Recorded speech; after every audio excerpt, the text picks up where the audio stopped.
Ya, bisa, Bu. Iya, puji Tuhan.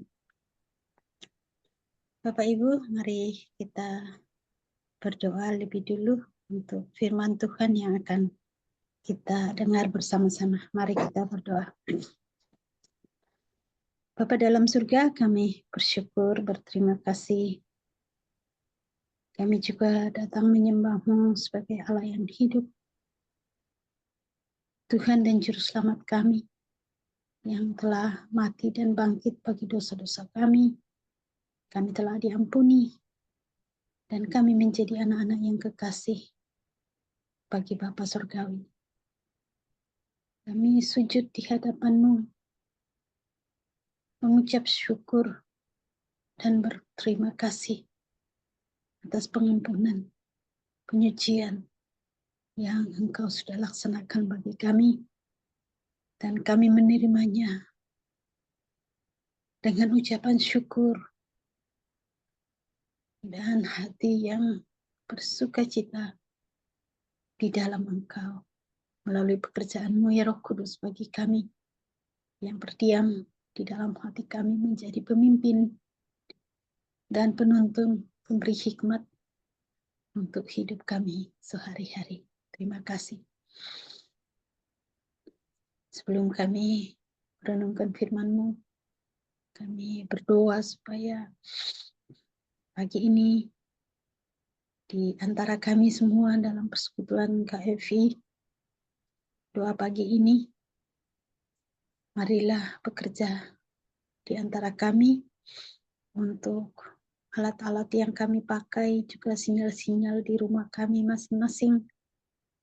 Kami berdoa untuk semuanya lancar, dilancarkan oleh Roh Kudus yang mengawali hidup kami. Dan kami bersyukur. Terima kasih ya Bapa, terima kasih Yesus, terima kasih Roh Kudus, ketiganya yang esa, Allah yang berkuasa itu,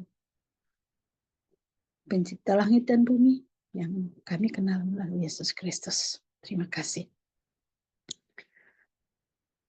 Semua kuasa-kuasa yang berusaha untuk menghalangi kami menyembah-Mu, bersekutu bersama-sama, kami tolak dalam nama Yesus. Dan pagi ini adalah persekutuan yang indah bersama dengan Engkau, Bapa Surgawi, dan juga dengan saudara-saudara seiman kami. Dan kami bersyukur di dalam nama Tuhan kami, Yesus Kristus, Juru Selamat kami yang hidup, kami sudah berdoa. Haleluya. Amin. Bapak Ibu yang kekasih di dalam Tuhan, waduh maaf ini belum sempat membuat PPT-nya, tapi puji Tuhan bahwa senang bisa merayakan Paskah.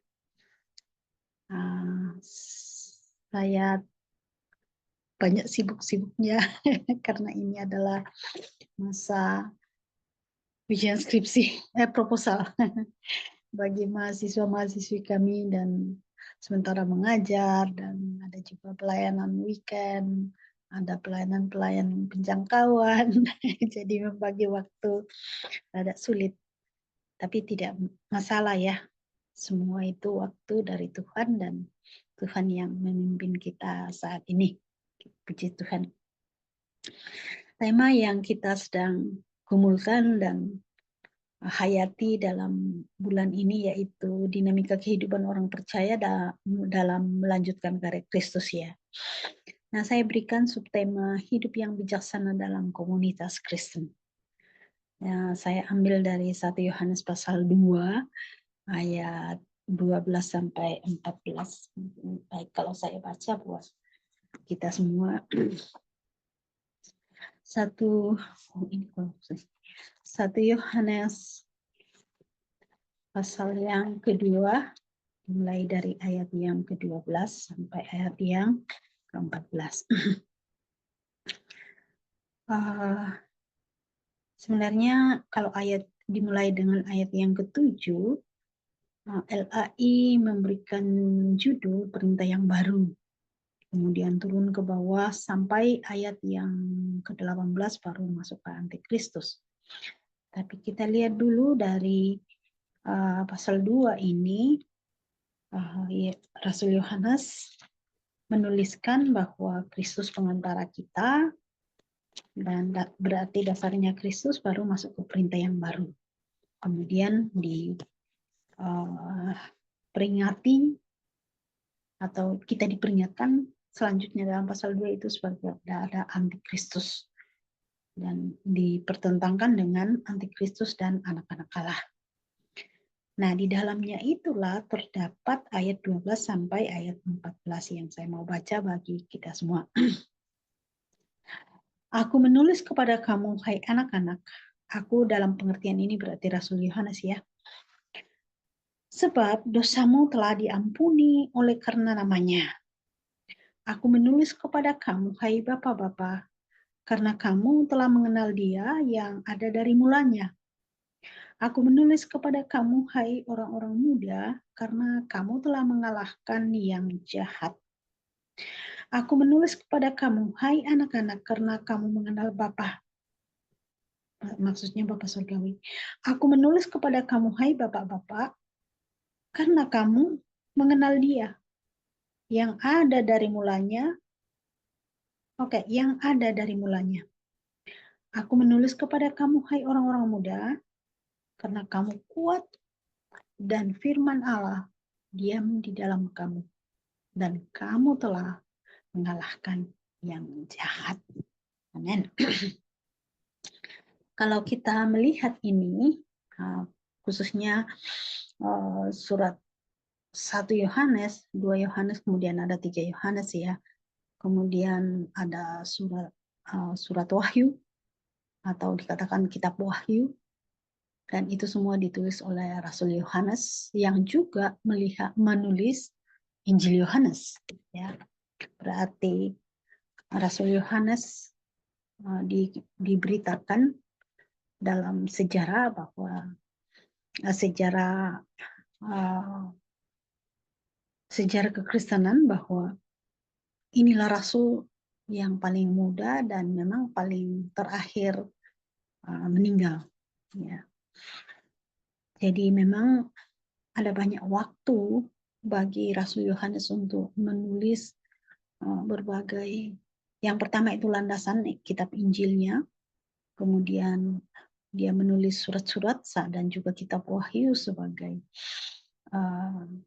pengarahan, ajaran bagi jemaat yang sudah percaya kepada Yesus dalam abad 1 itu.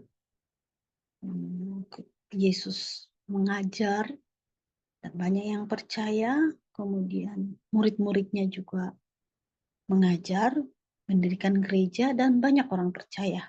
Bahkan ada kemungkinan bahwa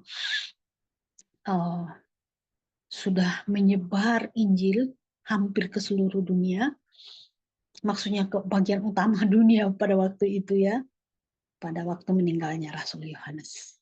Jadi apa yang dituliskan oleh Rasul Yohanes kepada kita, pada orang percaya, bermakna betul di sisi di mana hamba Tuhan ini sudah menyaksikan langsung tentang Yesus, hidup bersama Yesus, dan karena dia adalah salah satu rasul yang dipanggil, dan juga sudah menyaksikan tentang kehidupan Kristen. Artinya kehidupan orang-orang percaya yang teraniaya sebenarnya pada waktu itu. Bahkan kemudian dikatakan bahwa Rasul Yohanes sendiri itu di sejarah gereja dikatakan bahwa akhir hidupnya dialami dalam pembuangan, dan Tuhan juga beri kesempatan untuk dia bisa menuliskan kitab Wahyu. Nah, ketika Rasul Yohanes menulis surat 1, 2 Yohanes dan 3 Yohanes, nah ada di mana ada yang mengatakan bahwa pada waktu itu kemungkinan dia ada di gereja Efesus, ya, dan dikabarkan tentang gereja Efesus di kitab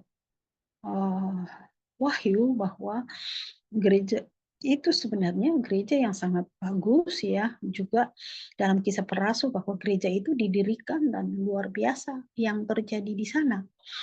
Dan tapi dalam kitab Wahyu kemudian dicela dan wajar bahwa surat 1 Yohanes kemungkinan ditulis pada waktu itu, pada waktu Rasul Yohanes melayani di gereja Efesus dan menyaksikan kehidupan orang percaya yang dia layani sendiri pada waktu itu.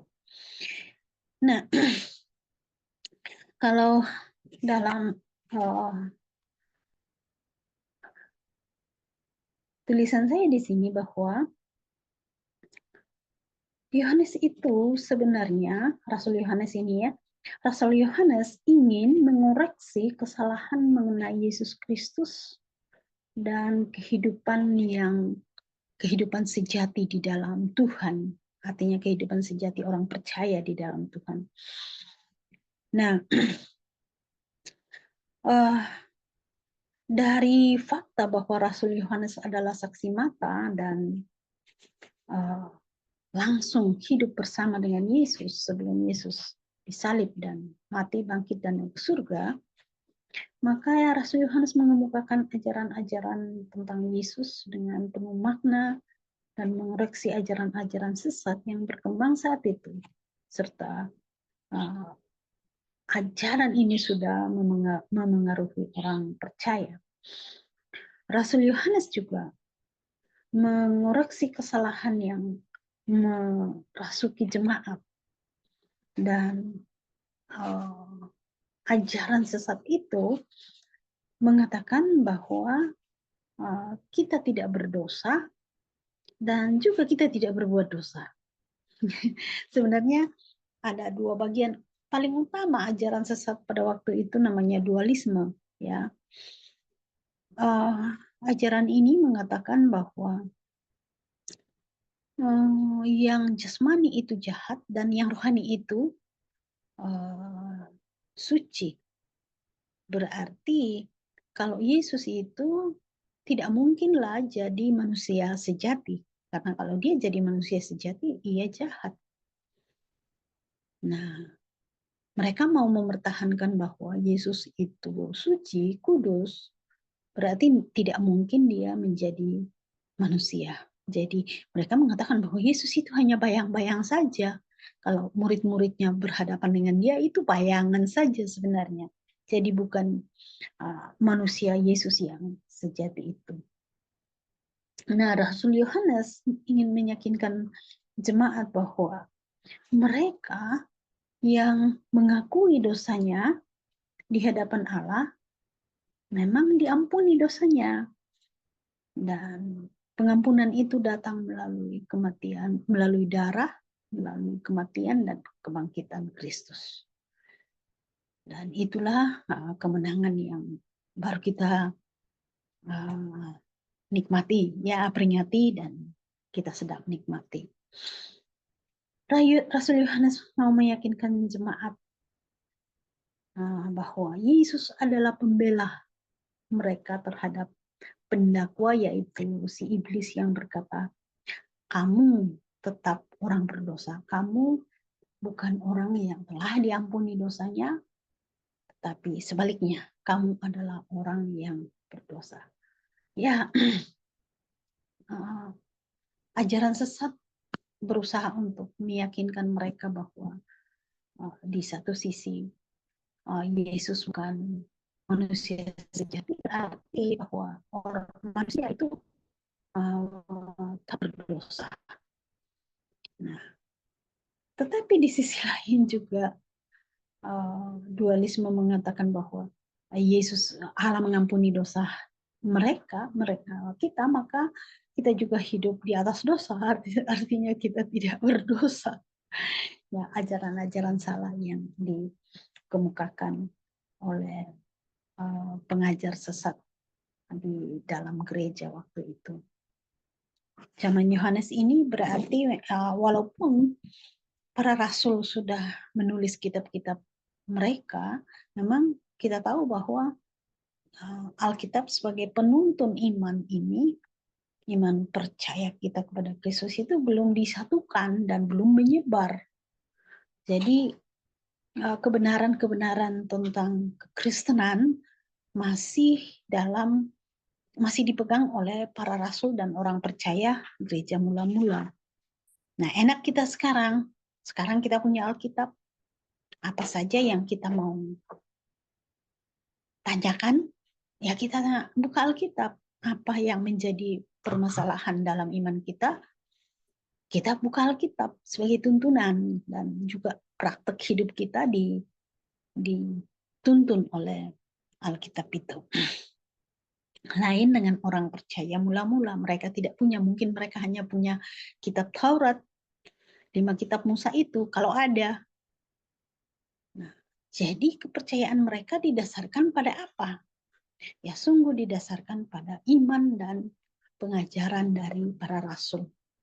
Beda dengan kita sekarang, kita yakin bahwa Roh Kudus sudah dicurahkan bagi kita, maka kita percaya Roh Kudus memimpin kita. Dan yang kedua, bahwa kita punya kitab suci yang bisa menuntun kita dalam pergumulan kita, mengiring Kristus, sementara kita berusaha untuk turut menuntaskan amanat agung. Nah, untuk bagian ayat yang kita bicarakan, yaitu Rasul Yohanes memberikan dasar dari persekutuan Kristen atau persekutuan orang percaya, yaitu apa? Pasal 1 Yohanes itu, Rasul Yohanes mengemukakan tentang Yesus Kristus tanpa ragu, tanpa mengatakan bahwa apa yang kami lihat, apa yang kami raba, apa yang kami, dengan kata lain, itulah Yesus.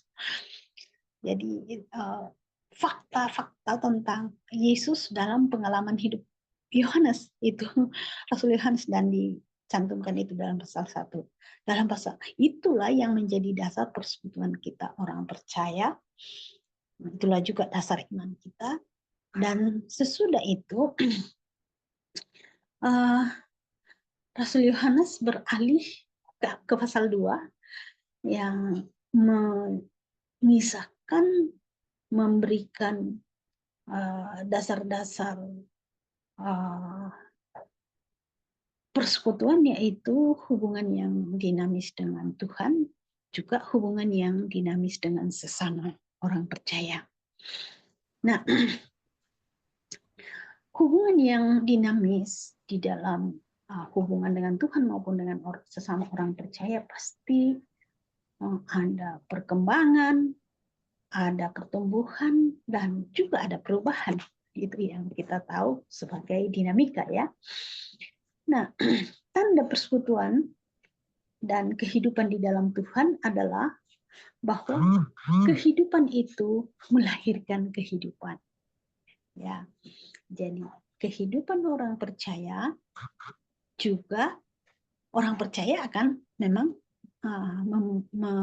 menghasilkan generasi. Dan dalam pikiran Yohanes bahwa generasi ini juga akan percaya kepada Yesus Kristus. Ya.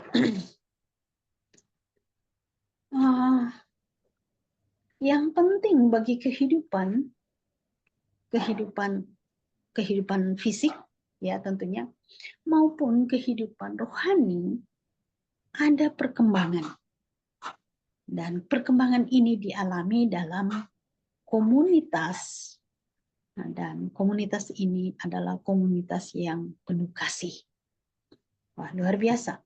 Makanya biasa disebut bahwa rasul kasih itu siapa? Ya, Rasul Yohanes mengajarkan kepada kita tentang apa yang harus kita lakukan dalam komunitas orang percaya, dan lebih adalah dalam hubungan kita dengan Tuhan.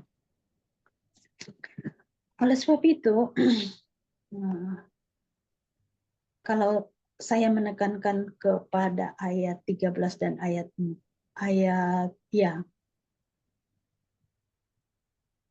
persekutuan ayat 13 dan ayat 12 sampai 14 ini adalah persekutuan yang menghasilkan kehidupan yang dinamis di dalam Tuhan. Nah, gambaran umumnya seperti ini. Rasul Yohanes memberikan dasar-dasar ini dengan gambaran pengelompokan orang Kristen, ya, ada bapak-bapak, ada orang-orang muda dan ada anak-anak. Nah, Rasul Yohanes sebenarnya tidak menunjuk pada usia fisik, anak-anak umur berapa, orang muda umur berapa, bapak-bapak umur berapa, tidak, tetapi karakteristik mereka atau ciri-ciri mereka sebagai anggota persekutuan yang ada dalam persekutuan dengan Allah. Jadi, ciri-ciri bapak-bapak itu apa, ciri-ciri orang-orang muda itu apa, dan ciri anak-anak itu, khususnya dalam arti persekutuan, ya.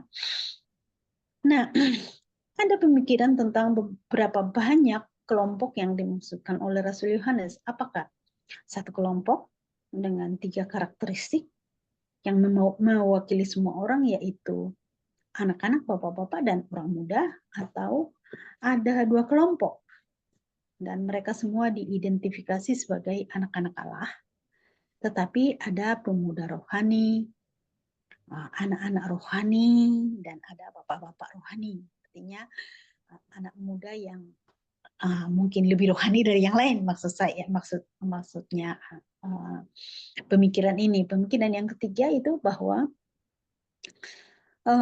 apakah ada 3 kelompok yang dimaksud. Jadi yang lahir baru secara rohani, yaitu anak-anak, kemudian pemuda dan bapak-bapak rohani yang nah, jika diringkas ayat-ayat ini, maka fakta yang ditemukan seperti ini, ya. Anak-anak itu diidentifikasi seperti ini. Dosamu telah diampuni dan kamu mengenal Bapa, yaitu anak-anak. Nah, itu ayat 12 dan ayat 13. Kalau orang-orang muda ini diidentifikasi begini, atau ciri-ciri khasnya begini. Mengalahkan si jahat, bahkan ini sampai 2 kali ditulis dalam ayat 13 dan 14, ya. Kemudian kamu kuat, dan yang ketiga untuk orang muda adalah firman Allah diam di dalam kamu. Untuk bapak-bapak dikatakan kamu mengenal Dia yang telah ada sejak semula. Dan kata itu atau frasa itu sebenarnya diulang 2 kali dalam ayat 13 dan ayat 14. Wah, menarik juga pikiran Yohanes di sini, ya, Rasul Yohanes. Nah, kalau kita melihat lebih lanjut tentang istilah-istilah yang dipakai oleh Rasul Yohanes, misalnya anak-anak. Anak-anak itu di dalam bahasa Yunani disebut teknia dan juga paidia. Dalam ayat 12, kata anak-anak yang diterjemahkan LAI, anak-anak itu sebenarnya pertama di ayat 12 diterjemahkan dari kata teknia. Dan dalam ayat 13 memakai kata lain, yaitu paidia. Nah, kata teknia sebenarnya itu menekankan kodrat alami antara anak dan orang tua sebagai keturunan Allah dalam komunitas.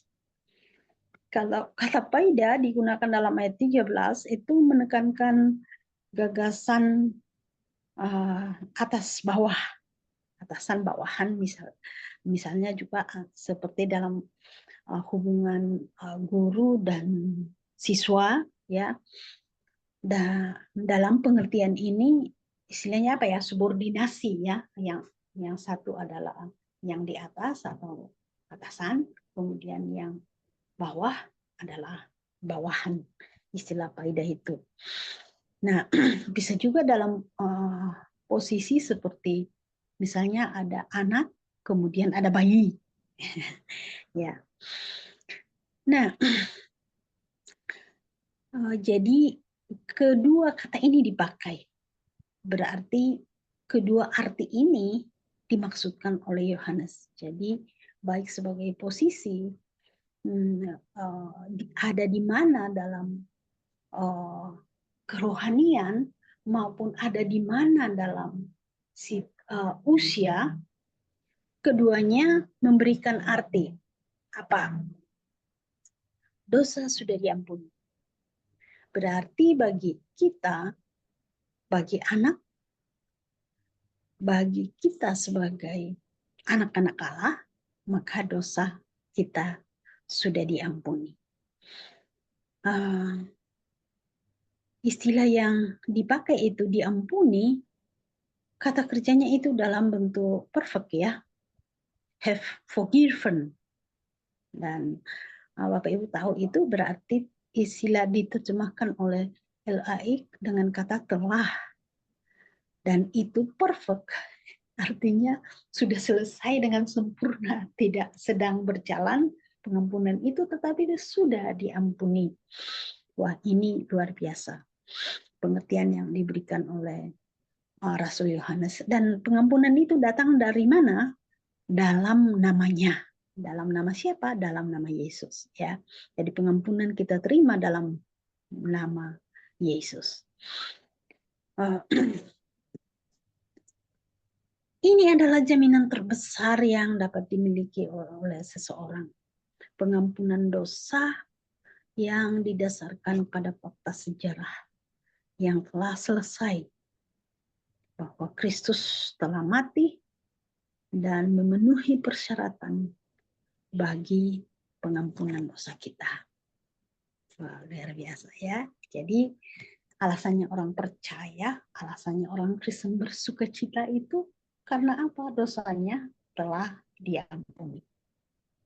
Tidak sama dengan saudara-saudara kita sebangsa, di mana mereka bersusah payah selama sebulannya, baru saja bulan lalu ya, di mana mereka menahan lapar,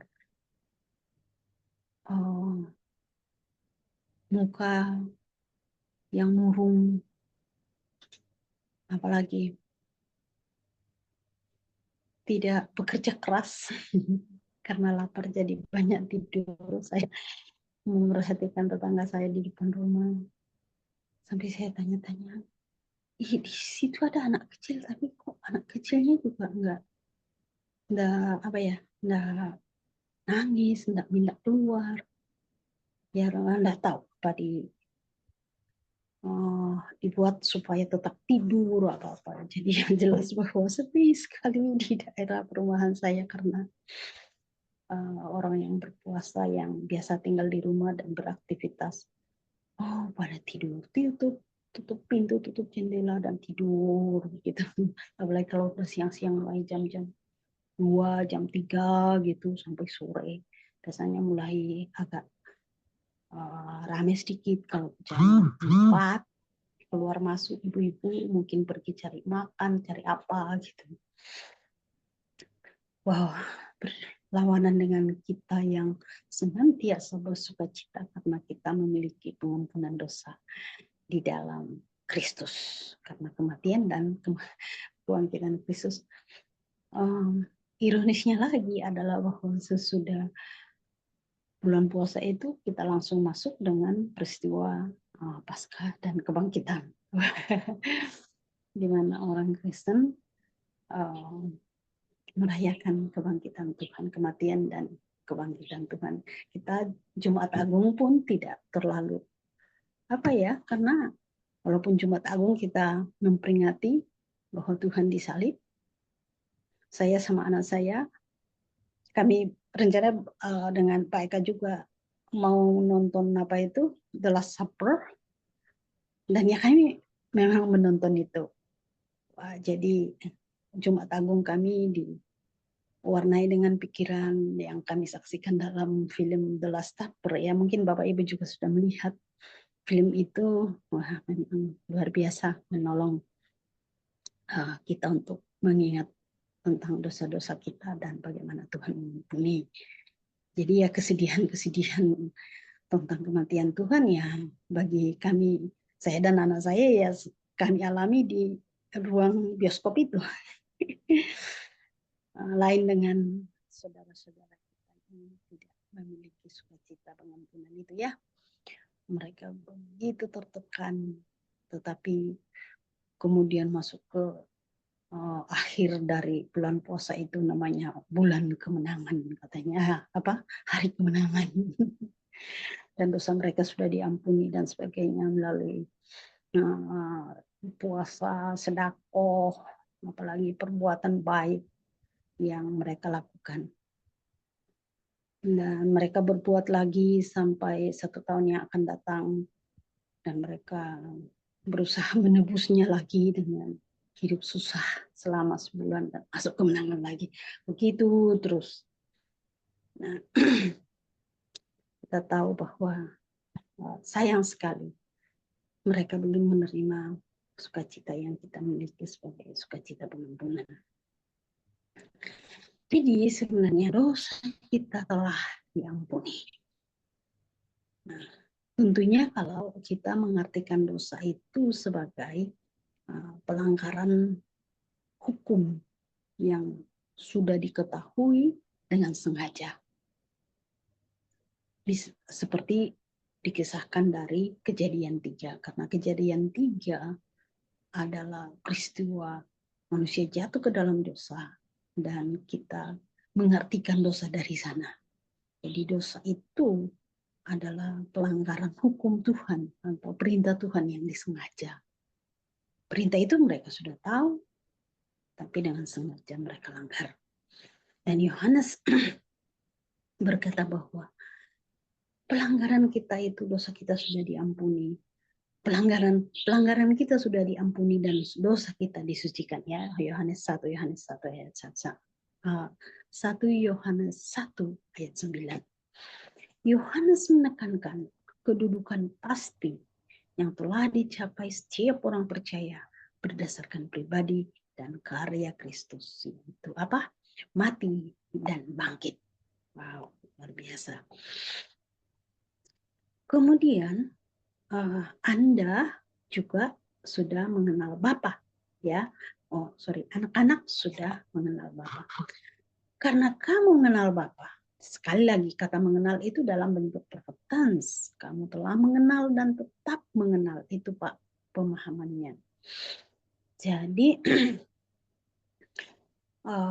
secara natur hasil dari kita menerima atau mempercayai Yesus itu adalah menerima pengampunan dosa dan memiliki pengetahuan dan pengalaman pribadi tentang Allah dan hubungan dengan Allah Bapa kita.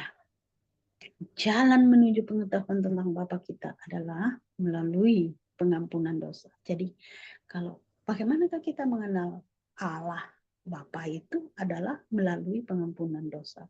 Kalau dosa kita telah diampuni, maka kita mengenal Bapa. Kalau kita berkata dosa kita belum diampuni, itu artinya kita belum mengenal Bapa. Dua sinergis gitu ya maksudnya. Dan pengampunan itu adalah melalui Yesus Kristus. Mengenal Bapa sama dengan dosa-dosa kita diampuni karena nama Yesus. Wow, itulah yang terindah dari berita Rasul Yohanes dalam surat 1 Yohanes pasal 1. Lebih jauh kita melihat tentang bapak-bapak ya. Dalam ayat 13a, 14a dikatakan bahwa aku menulis kepada kamu, hai bapak-bapak, karena kamu mengenal Dia yang ada sejak semula. Diulangi lagi dalam ayat 14, katakan aku menulis kepada kamu, hai bapak-bapak, karena kamu mengenal Dia yang ada sejak semula.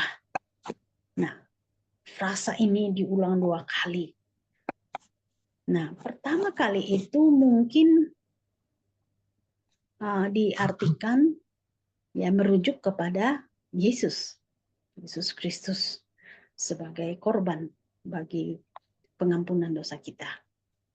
Dan mungkin yang kedua kali, jadi ini penafsiran yang mengapa diulang 2 kali, merujuk kepada Allah Bapa sebagai pribadi yang mengutus Yesus Kristus menjadi manusia untuk mati bagi dosa-dosa kita. Jadi berdasarkan pengenalan akan Allah Anak, maka seseorang atau kita mengenal Allah Bapa dan menerima pengampunan dosa.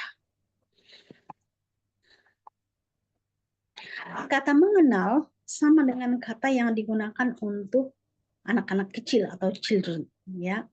Sementara anak-anak kecil mengenal dia sebagai Bapa, para bapa telah mengenal dia sebagai Yesus yang ada sejak semula. Pengetahuan, pengalaman bapak-bapak tentang Allah telah matang. Pengetahuan mereka tentang dia lebih besar dari sekadar bapak mereka. Mereka mengenalnya melalui pengalaman yang mendalam. Mereka bertumbuh dan mengalami keagungan Allah yang luar biasa. Mereka mengenal Allah melalui pengalaman yang telah bertumbuh dan dalam pengetahuan mereka tentang Allah. Melalui pengalaman mereka bersamanya. Mengenai orang-orang muda dalam ayat 13 dan 14b, aku menulis kepada kamu, hai orang-orang muda, karena kamu telah mengalahkan si jahat. Aku menulis kepadamu, hai orang-orang muda, karena kamu kuat. Dan firman Allah tetap di dalam kamu, dan kamu telah mengalahkan si jahat. Orang-orang muda telah mencapai tahap kedewasaan di mana mereka memahami bahwa hidup di dunia ini setelah menjadi anak Allah adalah pertempuran, peperangan rohani melawan si jahat.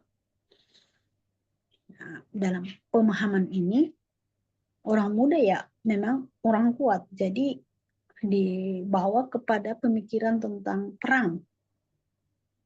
Sebenarnya kalau kita semua berkata bahwa kita adalah orang muda di dalam Kristus, maka memang diharapkan bahwa kita juga memiliki kekuatan rohani yang cukup atau mampu kita pakai dalam peperangan rohani melawan si jahat. Dan dalam pengertian ini bahwa iblis bersama dengan roh-roh jahat antek-anteknya yang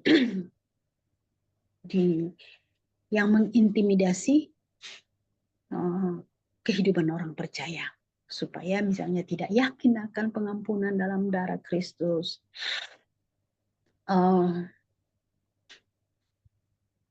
kembali berbuat dosa, kembali ragu-ragu tentang posisi yang dicapainya di dalam level kedewasaan dalam Kristus. Ya, banyak hal yang bisa dilakukan oleh iblis dan antek-anteknya yang bisa merugikan orang percaya. Dan bahkan surat Ibrani mengatakan bahwa anak orang percaya bisa sampai terhilang jika tidak kuat, bahkan atau kurang kuat, atau bahkan tidak kuat di dalam perjuangan iman ini, di dalam peperangan melawan si jahat ini. Wah, saya harap bahwa itu menjadi peringatan bagi kita, karena sebagian orang percaya mengatakan bahwa karena kita sudah diselamatkan oleh Allah yang Maha Kuasa, maka kita tidak akan pernah terhilang. Dan akhirnya menggunakan kesempatan-kesempatan hidup yang Tuhan berikan untuk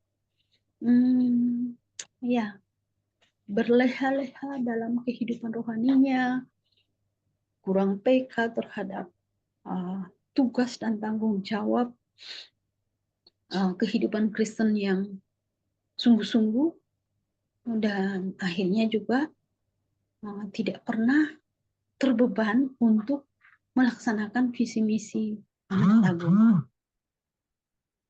Dan ya, kehidupannya dijalani semaunya sendiri, dan ya diandaikan seperti kalau keselamatan dalam Kristus itu kita terima mungkin dalam bentuk sebuah rumah, ya, maka seperti orang seperti ini adalah orang yang hanya masuk di pintu di pintu rumah itu, ya, dan hanya hidup di situ, ya. Melihat ke dalam, wah, di dalam ada banyak hal yang bisa dilakukan orang dalam kehidupan sesudah diselamatkan, tetapi juga tergoda terus untuk jalan keluar, pergi keluar, karena ada banyak teman-teman di luar yang kehidupannya sepertinya enak, tetapi sebenarnya sedang menuju kebinasaan. Jadi ya kita berbagai denominasi dalam KFI dan mungkin berbagai ajaran yang kita diajar di gereja atau kita pelajari sendiri dari Alkitab. Tetapi saya pribadi percaya bahwa keselamatan itu bisa hilang. Ya, keselamatan. Nah, kalau Bapak Ibu tidak setuju dengan saya, tidak apa-apa. Yang penting adalah bahwa kita semua berjuang untuk menang dalam peperangan rohani. Ya, di satu sisi memang Kristus kita sudah Kristus adalah pemenang dan kita pengikutnya, berarti kita ikut menang bersama Dia. Tapi di sisi lain bahwa kita juga ada dalam peperangan rohani melawan si jahat yang notabene dikuasai oleh iblis, dan kita bisa jatuh, kita bisa terhilang dalam peperangan itu. Jangan sampai kita orang-orang di KFI yang sungguh setia dengan firman Tuhan, bangun pagi-pagi sementara orang masih menikmati tidur mereka, kita sudah bangun untuk cari Tuhan, bergumul dengan firman-Nya, bergumul dengan orang-orang yang belum menerima Yesus.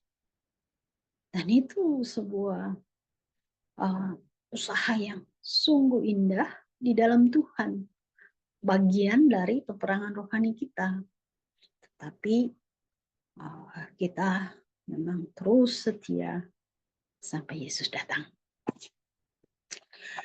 Nah, yang lain juga memang, nah ini telah mengalahkan si jahat dalam catatan saya, misalnya mereka telah diampuni oleh karena namanya pengampunan dosa kita terima melalui nama Yesus. Melalui pengampunan yang datang dalam nama Kristus, kita sekarang memiliki kuasa untuk mengalahkan si jahat, seperti tertulis dalam Yohanes 1 Yohanes 3 ayat 8. Barang siapa yang tetap berbuat dosa berasal dari si iblis. Sebab iblis telah berbuat dosa sejak mulanya. Untuk inilah anak Allah menyatakan dirinya, yaitu supaya ia membinasakan perbuatan iblis itu. Jadi kita tidak terus berbuat dosa, Bapak Ibu. Ya. Surat 1 Yohanes pasal 2 ayat 1 juga mengatakan bahwa kita bisa jatuh dalam dosa. Nah, tetapi kalau kita jatuh, kita memiliki satu pengantara, yaitu manusia Yesus Kristus. Jadi Yesus dan Kristus itu Mesias, ya, Raja yang diurapi itu, yang telah mati dan bangkit. Oleh sebab itu kita tidak boleh tetap tinggal dalam kejatuhan itu, bangkit lagi untuk maju lagi dalam peperangan rohani itu. Dalam 1 Yohanes 5 ayat 18 sampai 19 dikatakan begini. Kita tahu bahwa setiap orang yang lahir dari Allah tidak berbuat dosa. Oke, jadi kita yang percaya atau dosanya diampuni, mengenal Allah, kita juga dikatakan lahir dari Allah. Wah, inilah yang sangat indah tentang salah satu posisi yang kita capai dan melalui percaya kepada Yesus itu dikatakan kita lahir dari Allah. Tidak berbuat dosa. Nah, tidak berbuat dosa dalam pengertian ini artinya dan terus-menerus. Jadi continuous yang dipakai ya, tidak terus-menerus berbuat dosa. Tetapi ia yang lahir dari Allah melindunginya dan si jahat tidak dapat menjamahnya. Wah, luar biasa. Bahwa kita yang lahir dari Allah, kita ada perlindungan dan kita tahu bahwa itu adalah pekerjaan Roh Kudus. Dan iblis tidak dapat menjamah kita. Berbahagia kita bahwa orang yang bermain-main bermain magic, ya kadang mereka coba orang percaya. Jadi orang percaya dikasih kuasa-kuasa gelap gitu. Misalnya uangnya mau dicuri atau apa, katanya kalau mereka lakukan kepada orang percaya, mereka mulai lakukan itu dan tidak lihat lagi orang percaya itu, yang ada di depan mereka itu gelap. Wah, karena apa? Kita dilindungi oleh kuasa darah Kristus. Dan yang muncul bagi mereka itu adalah kuasa kegelapan justru ya. Jadi kita tahu bahwa setiap orang yang lahir dari Allah tidak berbuat dosa, tetapi dia yang lahir dari Allah melindunginya dan si jahat tidak dapat menjamahnya. Kita tahu bahwa kita berasal dari Allah dan seluruh dunia berada di bawah kuasa si jahat. Wah, ini dia. Seluruh dunia berada di bawah kuasa si jahat. Kita bisa melihat kekhawatiran-kekhawatiran yang kita hadapi baik secara pribadi, keluarga, kelompok, maupun berbangsa. Ya, banyak orang yang susah oleh karena ekonomi yang anjlok, ya. Kemudian peperangan dagang menjadi kekhawatiran bagi setiap orang. Ayat-ayat ini tidak mengatakan bahwa mereka dapat menang atau bahwa mereka akan menang, tetapi mereka telah menang. Ini yang terindah, bahwa kemenangan Kristus menjadi kemenangan kita juga. Mereka telah dipindahkan dari kematian ke kehidupan, dari kegelapan ke terang. Orang percaya tidak menang melalui pencapaian moral seperti yang diyakini dan dihidupi oleh saudara-saudara kita, melainkan melalui kemenangan yang diraih dalam kematian dan kebangkitan Kristus. Puji Tuhan. Kata kuat, firman Allah tinggal di dalam kamu di ayat 14. Dari frasa ini ada dua penjelasan, yaitu kamu kuat dan firman Allah tinggal dalam kamu. Firman Allah dan kebenarannya tinggal di dalam mereka, dan mereka melawan dan mengalahkan yang jahat, yaitu ajaran-ajaran palsu. Sebagai catatan bagi dari Rasul Yohanes bahwa ia tidak mendesak kaum muda untuk mengalahkan kekuatan-kekuatan ini. Sebaliknya, ia mengatakan bahwa mereka telah mengalahkannya. Sekali lagi dalam perfect tense. Kehidupan Kristen sekali lagi diakui sebagai fakta yang telah dicapai dalam hal posisi. Kapan kemenangan itu terjadi? Dalam kematian, penguburan, dan kematian Yesus Kristus yang baru kita peringati ya. Bahkan di sekolah kami masih dalam semangat peringatan itu. Mereka, mahasiswa, disuruh mengadakan pertandingan. Satu kelompok dengan kelompok yang lain, satu angkatan lawan angkatan yang lain. Nah, mereka melakukan game-game yang mengundang tawa, dan mereka berteriak sesudah mereka melakukan ujian-ujian proposal yang menegangkan bagi mereka. Ya, kemenangan-kemenangan yang kita capai ya melalui kebangkitan Yesus Kristus, diperingati dengan berbagai cara. Saya tidak tahu di gereja-gereja Bapak Ibu sekalian apa yang dilakukan. Ada juga orang yang melakukan dengan misalnya mission trip, ya biasa dilakukan oleh KFI ya. Kemudian medical mission, ya, pelayanan medis kepada masyarakat di sekitar, ya banyak cara untuk memperingati kemenangan yang kita peroleh melalui kematian dan kebangkitan Tuhan kita.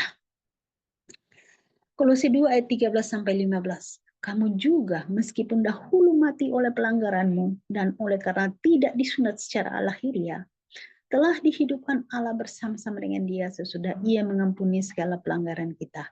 Ayat 14, dengan penghapusan surat hutang. Wow. Bapak Ibu punya hutang enggak? Kami punya hutang. Dan ya, hutang itu kan dikaitkan dengan bayar ya. Hutang bayar, hutang bayar. Nah, dengan demikian tidak ada efek apa-apa. Tapi kalau hutang tidak bayar ya itu yang akan menekan ya. Dengan hapuskan surat hutang yang oleh ketentuan-ketentuan hukum mendakwa dan mengancam kita. Dan itu ditiadakannya dengan memakukannya pada kayu salib. Waduh, luar biasa ya. Wow, Yesus ini menderita sedemikian rupa supaya kita beroleh sukacita. Wah, sebuah paradoks yang sulit dimengerti oleh orang yang tidak mau percaya atau tidak mau mengerti. Dan yang terjadi pada bangsa kita adalah seperti itu ya.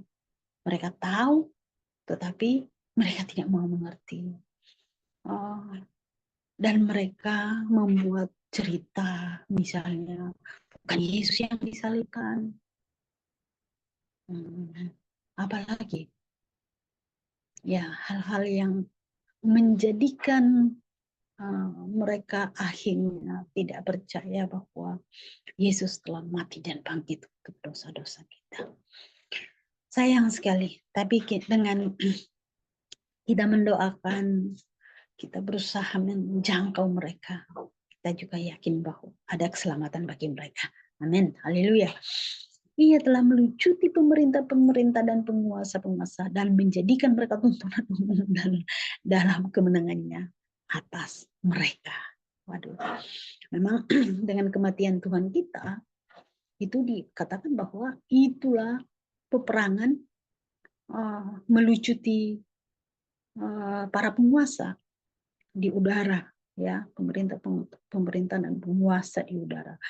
Kemudian kita menjadi kuat. Kita kuat karena apa? Kita mengutamakan firman Tuhan. Dengan ini kita secara praktis berdiri teguh dan mengalahkan si jahat dan sistem dunia ini.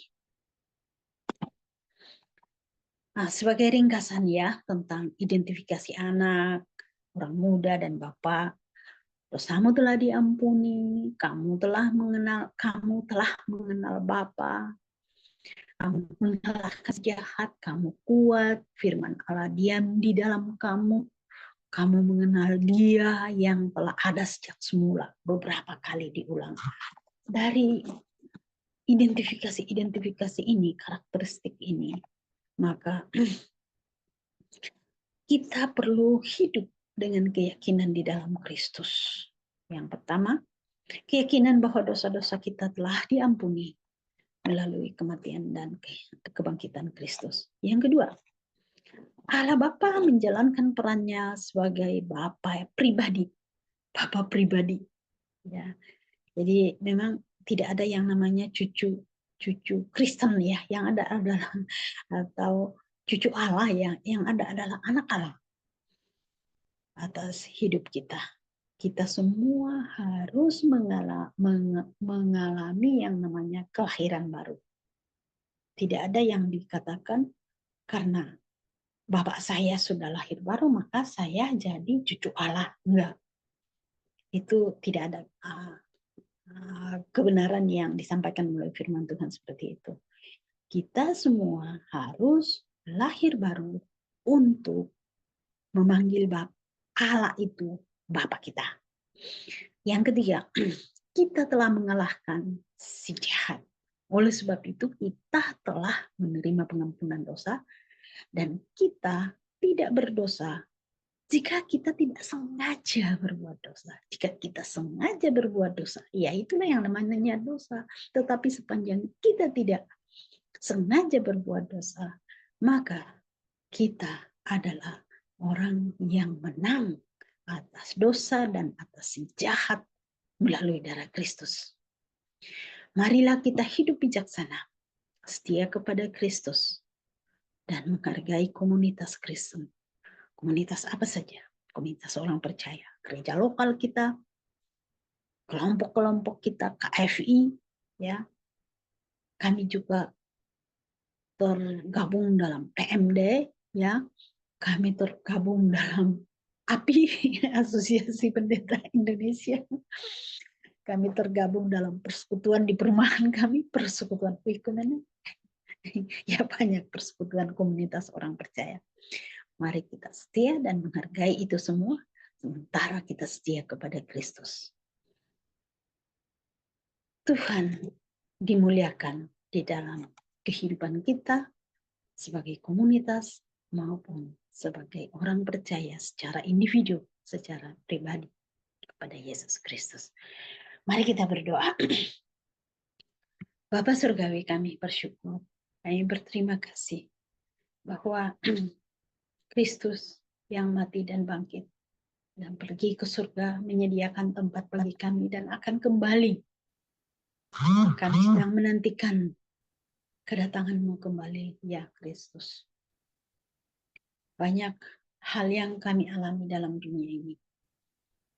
Tetapi itu semua sebuah dinamika kehidupan Kristen dalam perjuangan kami melaksanakan karya-Mu dan mencapai rencana-Mu bagi kami secara pribadi maupun secara komunitas. Apakah itu melalui keluarga kami, melalui persekutuan kami, melalui persekutuan gereja lokal. Kami ada. Semua itu adalah kesempatan-kesempatan yang Tuhan berikan kepada kami supaya kami hidup berkemenangan. Selalu berpegang teguh kepada kebenaran bahwa kami hidup oleh Kristus. Dan jika kami mati, itu adalah keuntungan bagi kami. Sukacita kami adalah bahwa kami berada di dalam Kristus. Mengikut Yesus sampai akhir hidup kami. Sementara kami mengikut Kristus, kami juga turut dalam perjuangan kehidupan ini. Kehidupan melawan si jahat dan juga kehidupan untuk memberitakan nama Yesus kepada saudara-saudara sebangsa kami. Tuhan Yesus tolong kami, Roh Kudus berkarya bagi kami. Dan kami mengucap syukur. Terima kasih untuk firman-Mu pagi ini. Kami menerimanya dengan sukacita sebagai bekal hidup kami untuk hari ini. Hidup dalam sukacita surgawi. Hidup berkemenangan. Dan hidup dalam perjuangan untuk melanjutkan dan memberitakan karya Kristus bagi orang-orang sebangsa kami, bahkan keluarga kami. Terima kasih di dalam nama Tuhan Yesus. Kami yang percaya berkata, amin. Terima kasih, saya serahkan kembali Bapak Ibu.